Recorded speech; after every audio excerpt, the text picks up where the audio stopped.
Hello guys! Welcome back to my YouTube channel. This is Teacher Jess once again. So meron akong natenan na party. And kasama ko pala dito yung aking kuya and my mother and also my cousin. So before mag-start yung program, meron munang mga presentation. Kumbaga guys, meron talagang flow yung program nila. And marami talagang mga guests dito kasi nag-wait sila ng disco. And yung iba naman is invited to render a speech. And so bago i-open yung dance floor, of course, merong mga presentations yung every department. So, ayan yung presentation. Hindi ko lang alam kung ano yung nag-perform na ito, pero magagaling silang sumayaw. Kumbaga guys, parang intermission nila itong pinakita nila sa amin. So, ako naman is nagandahan ako sa kanilang sayaw, kaya yan, pinanood ko talaga. And buti na lang talaga guys, sinama talaga ako ng aking kuya at saka ni mother. Kasi guys, pag iniwan talaga ako nila, syempre boring na naman yung life ko.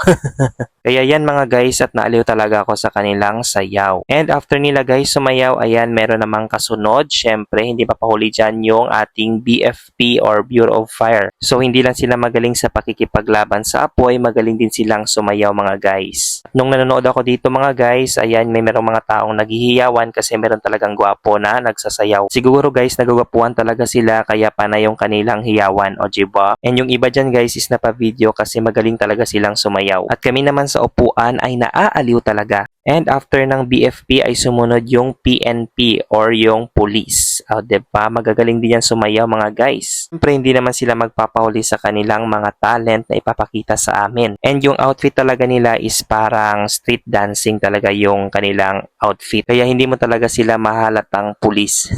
But yung kanilang sayaw is napakaganda at saka magagaling talaga silang humataw. Reason why na meron ganito sa amin mga guys is kasi malapit na kasi yung fiesta kaya meron kaming mga ganito. And yung sa amin is natapos na kaya dito naman ako sumama sa aking kuya at saka sa aking nanay na nag-work dito. And syempre hindi pa pauli yung ating military sector.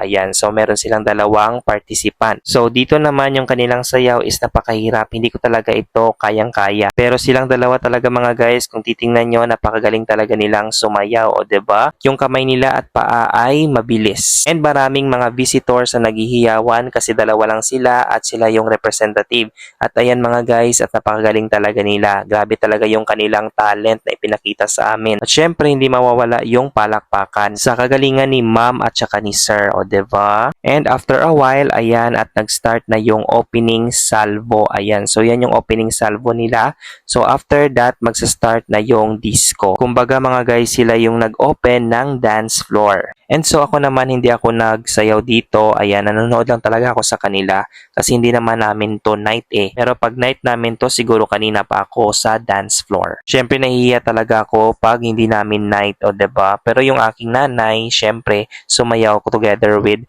her companions. Yung kuya ko naman hindi rin sumayaw kasi nahihiya talaga siya. Ayaw niya kasi guys ipakita yung kanyang hidden talent. Wow, sana all my hidden talent. So ayan mga guys, at itong mga sumasayaw is coming from Rural Health.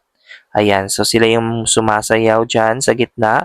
And sila yung mag-o-open ng dance floor. Ayan, at napakarami talaga nila kasi marami talaga yung employees. And kung titingnan nyo talaga sila guys na sumasayaw, ayan, at ini-enjoy talaga nila yung kanilang pagsayaw. O diba? Tingnan nyo naman yung mga smile nila at their face. And after the opening of the dance floor, ayan mga guys, at nag-start ng magdiskuhan.